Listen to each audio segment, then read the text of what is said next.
You're welcome back. The training workshop continues.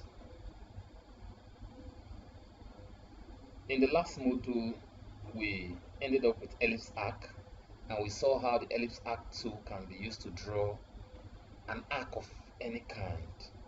The next tool is insert block. Insert block. Now, what are blocks? Blocks are already customized drawings that comes with the AutoCAD software. For example, if you go to Design Center, there's a place called Design Center in the software. You see things like doors, windows, plumbing equipment like WCs, bathtubs that comes with the software library. These are blocks. You can actually insert them into your current project. And then every other drawing you have in this system, in this your computer, you can insert as a block into this current project or this current drawings. Now if I tap on insert block and then tap on browse, it will take me to different folders in this system. You can see these are several other drawing folders. If I go to destinations like desktop and begin to scroll, you see we have other drawings here. I can decide to, if I want to insert any drawing in here, I'll just click on it and say open and then OK. It will now insert that drawing as a block into this place. When we say it inserted as a block, it means it inserted the drawings in a way that they are all together, such that when you select one part of the drawing, all of the drawing gets selected. But when you go to the initial folder where you have the drawing, the initial file where you have the drawings are separate. They will not be together. But since you insert them as a block into this particular project, they are all together. So let me click on insert points so that I have the drawings here. Okay, let's do Z, enter, enter, we'll see them. Good. So these are the drawings. The drawings are quite much. So these are the drawings we just inserted as a block into this current drawings. So now we have inserted all of these drawings as a block into this current drawing. Let's say, for example, we need just only this one. It's possible to delete off all other drawings and have just this one. Now, this is what we mean by the drawings are in block. If you select just this one, all the drawings get selected. All drawings, all of them get selected. So this is what we mean when we say these drawings are in block. But the drawings can be separated by selecting one part and then hitting on explode. Explode is the last tool in the modify tool, but we've not gotten there. But that's the only way we can separate this drawing. So when I hit on explode, if I come and select, you see that all the drawings are now separated. This one is selecting on its own now. So that is how the insert block tool works. It inserts the drawing from another file, and all of them are together, such that when one part is selected, everything gets selected. Good. You can also make a block, which is the next tool. Now let me say something else about insert block. For example, if I need just this drawing, just this one, and when I insert this drawing in as a block, they are all together. All I need to do is to select it, tap on explode, delete all the other drawings, and then just take only this one which I needed. So that is how insert block works. Now, make a block. You can also actually make a block. For example, I need something like this. I can actually make this into a block. Now, if I select this, you find out that all the component parts of these drawings, they are separated. They are they are individual component parts. Now, if I'm going to be using this often, I can make this into a block such that if I select one part, everything gets selected, because that's the essence of block. If you select one part, everything gets selected at once, so that it can easily be worked upon. So I do not need to be selecting this and selecting this separately. No. So let me make this into a block. I click on make a block. Now the make a block dialog box comes out. Now there's a pick point. We'll explain the pick point after we make the block. We'll better understand the pick point after we make the block. Now let me take here as my pick point. I tap on enter.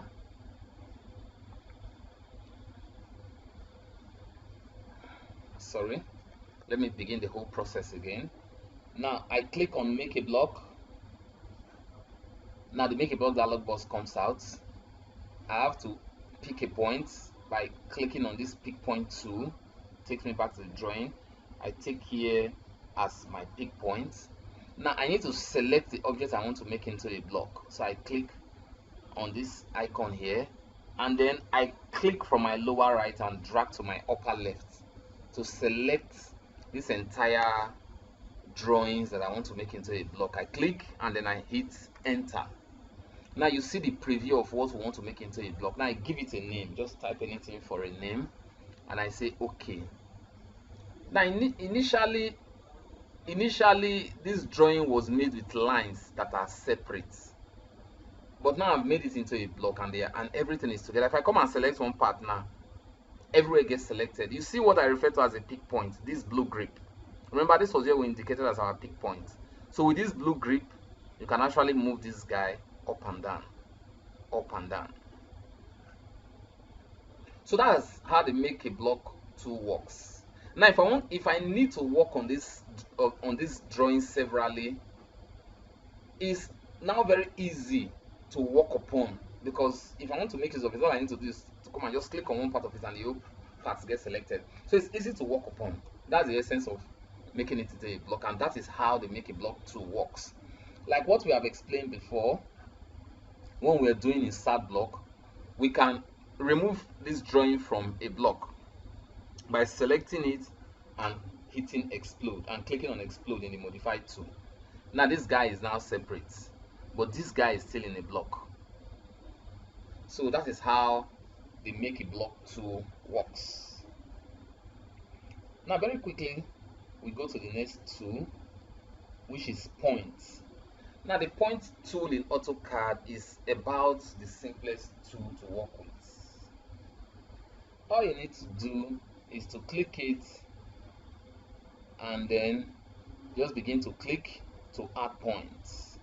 To add points. That's how the point tool works. So you just begin to add points and all of that. Now the next tool after points offers a much more better way to insert points quicker and better.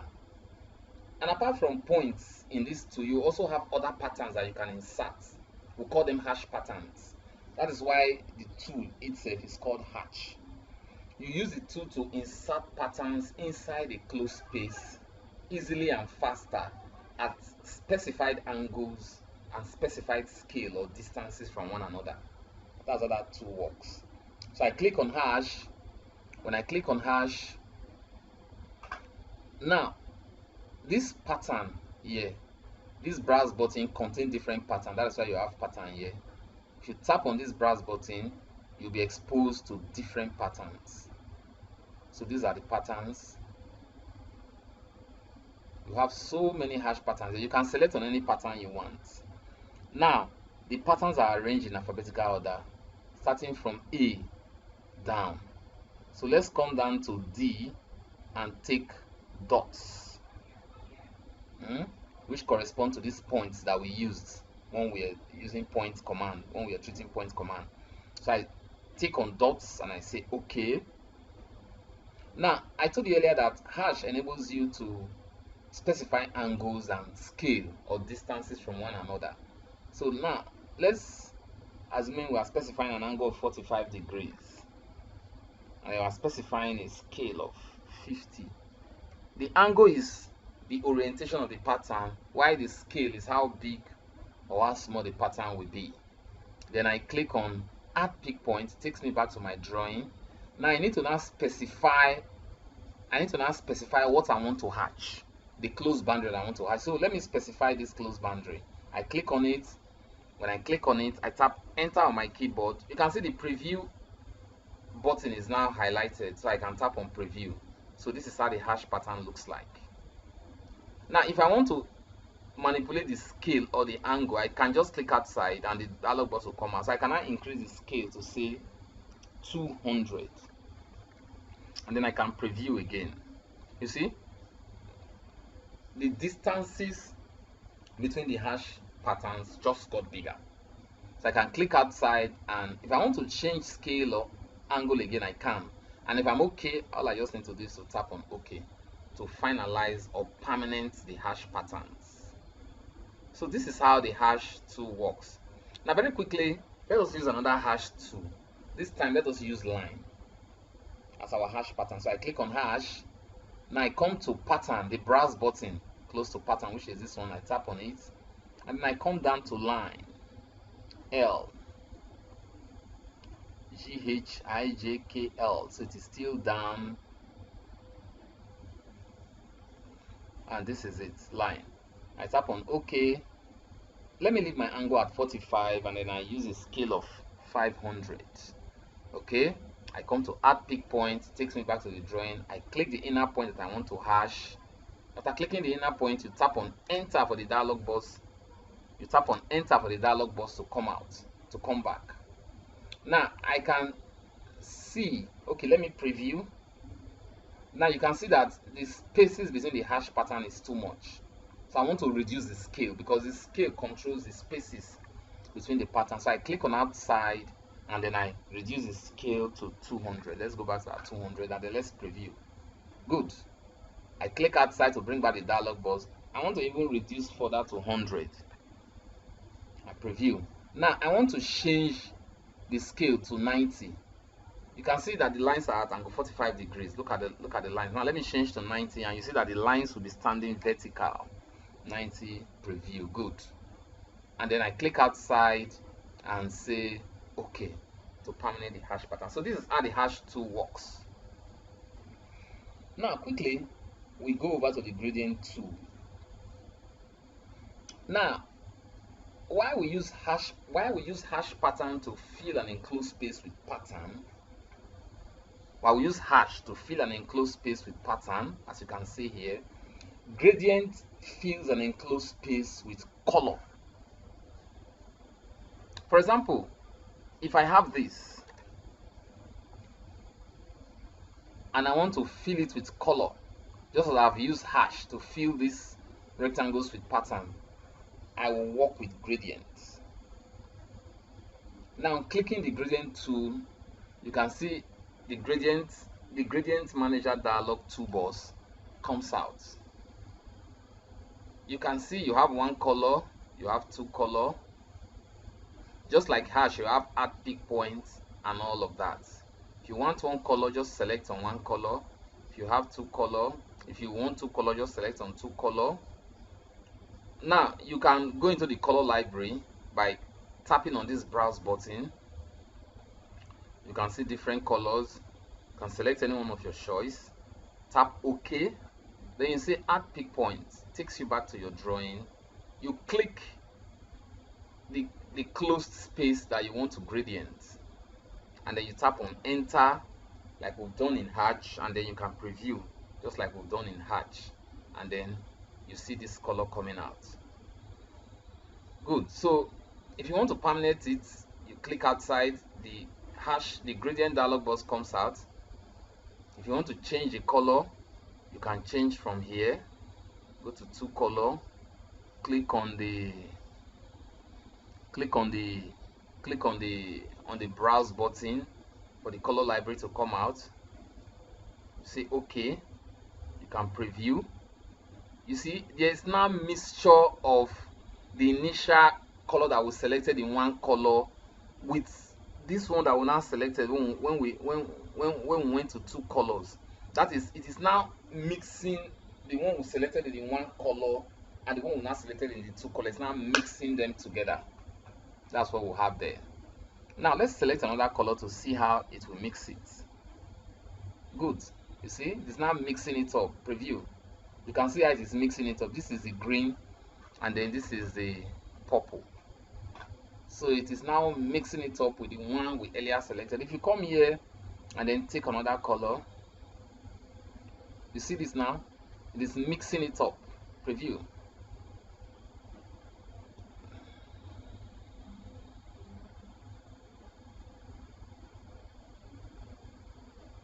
So that is how the tool works.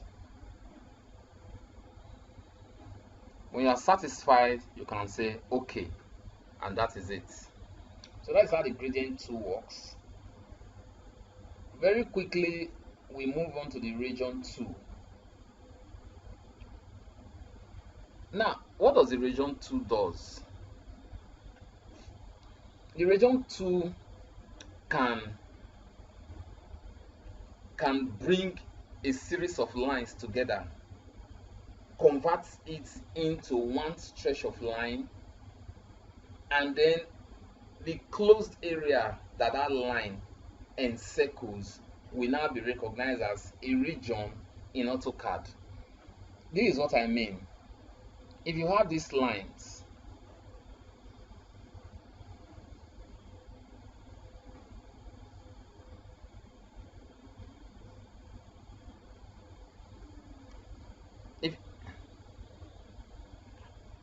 if you have this composite shape like this with these lines binding this closed area, now if you select these, you'll find out that these are individual segments of lines. But if you use region to act on this, all of these lines will be converted into a series of joined lines, and this area will be recognized as a region by AutoCAD. So let us do that. Let's click on the region tool. It's now asks you to select objects. Now these are the objects, these lines are the objects we want to make into a region. I select it and then I tap enter. Can you see one loop extracted, one region created? So these lines has been looped, they are now together, and this area is recognized as a closed region in AutoCAD. Let me select to see, illustrate what I'm saying. You can see that now. So this region is now a closed region. It has its major application in 3D. By the time we get to 3D drawings, you understand this concept of region better. So very quickly, the next tool is table. Now, we all know what a table is. A table is that horizontal and vertical lines that we bring together to store data, to store, analyze, and organize data. That's what a table is. And you usually see this in Microsoft Excel. Excel works with table. Excel is all about table. So wherever you have tables, you are talking about organizing, storing, organizing, and analyzing data. For example, in your bill of materials, what you see is table and all of that. AutoCAD has a tool for drawing table. Now, in a table, we have a title, we have a date, we have a header, and then we have data. We have data cells or data rows. That is how the AutoCAD table is. If you click on the table tool, you see in this preview we have title, we have header, and then we have data. This title takes the name of the table, for example, bill of materials, and then this header takes the name of the materials, the name of the different materials, and then this data takes their specifications. For example, you can have this as bill of materials, and then here you can have valve, you can have T's, you can have elbows, and all of that. And then inside you now have their specification, probably 300 mm valve, 300 mm regular elbow, 300 mm T, and all of that. Now in this area where you have column and row settings, you can enter your number of columns, you can enter the column width, and enter your number of rows, and then you can also enter the row height. Now let's enter 3 columns. Let's leave the column width at what we have there, and then for rows let's enter 3 rows also. Now in drawing tables, we know these are the rows, the horizontal ones are the rows, then the vertical ones are the table. Now the title and the header rows is not counted, in these 3. So when you enter 3 rows, what you're actually going to see is 5 rows, because the first 2 are for the title and the header, which the software supplies you on its own. So what the software recognizes is just what the software recognizes in this your number are just the data rows. So it will supply 3 data rows in addition to the title and header, so there will all be 5 rows. So I tap on OK. When I tap on OK, it asks me to specify insert point. I specify here as my insert point. Now this dialog box comes out. Now what it wants me to do actually is that it wants me to write a text, and whatever text I write here is for the title of the table. When we are to use the text tool, which is the last one on this particular draw toolbar, we will also come across this type of dialog box again, because this is dialog box for writing tests. So very quickly, let me write. The title is Bill of Materials.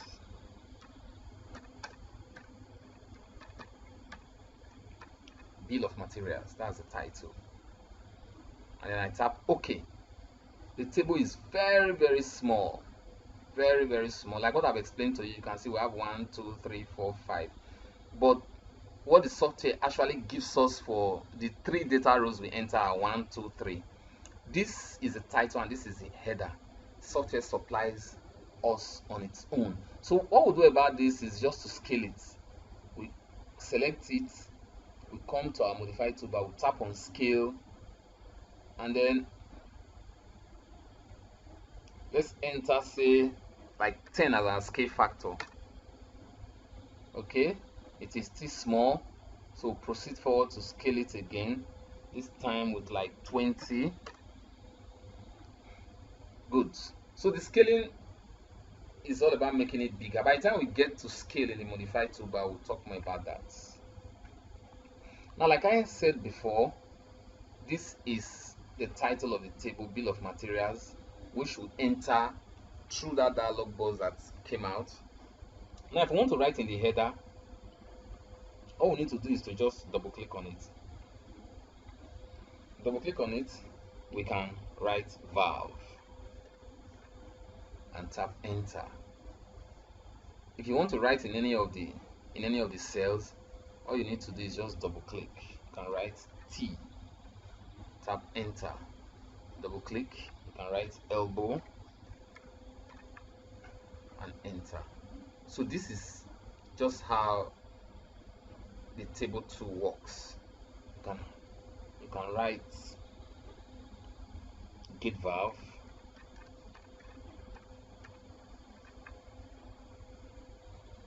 just like that. So this is how the table tool works. So thank you very much for participating in this workshop. We will see you next in the next videos.